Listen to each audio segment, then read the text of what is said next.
Bonjour, mon nom est André Gravel. Je suis directeur de l'approvisionnement en fibres de l'usine de Windsor, une usine qui utilise du bois pour produire du papier, et aussi responsable de la gestion des terrains privés de Domtar, un producteur de bois qui fait donc de l'aménagement des forêts et qui fait la livraison de bois vers des usines de feuillus et de résineux qui utilisent ce bois. Aujourd'hui et au cours des prochains jours, la Régie des marchés agricoles va tenir des audiences où elle entendra les différentes parties et Domtar présentera son point de vue sur ce que pourrait être une entente de mise en marché moderne qui permettra à la fin à tous les producteurs de bois, les plus petits et les plus grands, d'obtenir le meilleur revenu net. Donc, ce qu'il reste à la fin aux producteurs de bois, quand ils ont fait pousser du bois, qu'il a été transporté et qu'il a été livré à une scierie.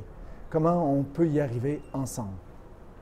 Mais est-ce que ça vient finalement être contre totalement la mise en marché collective ou vous seriez d'accord avec une portion d'une mise en marché collective? Donc, à cette question-là, Domtar a toujours dit au cours de la démarche qu'elle était en faveur d'une entente moderne de mise en marché. Quelle forme elle devra prendre, ce n'est pas clair, mais on doit avoir une entente qui est agile, qui est flexible, qui peut s'ajuster au marché.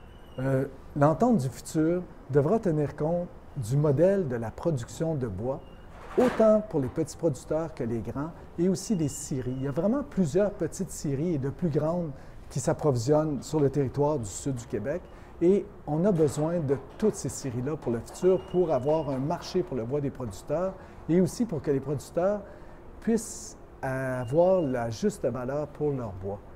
Présentement, le projet qui était amené par le syndicat n'était pas suffisamment abouti, achevé, pour présenter des garanties d'un modèle qui serait porteur pour l'avenir. L'autre exemple que l'on a mis en évidence est l'importance de bien informer et de bien former les producteurs de bois sur comment on valorise les bois, savoir un arbre, comment on le découpe, comment on le tronçonne pour en tirer le maximum de valeur. Il y a encore beaucoup à faire là-dedans. Un exemple, le bois de 8 pieds, il y en a trop.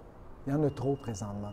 Donc, comment on amène les producteurs à aller vers du 9 et du 10, dans lequel type de bois, ils vont tirer une prime, une meilleure valeur pour leur bois. C'est ce qui doit être visé par toute la chaîne d'approvisionnement. C'est si on va avoir des producteurs qui sont intéressés à produire et avec des acheteurs qui demandent ce bois-là, il faut qu'il y ait une communication, il faut que les gens puissent se parler, ça prend de l'agilité, il faut être capable de s'ajuster au marché. Donc, c'est ce qu'on propose dans nos propositions jusqu'à présent.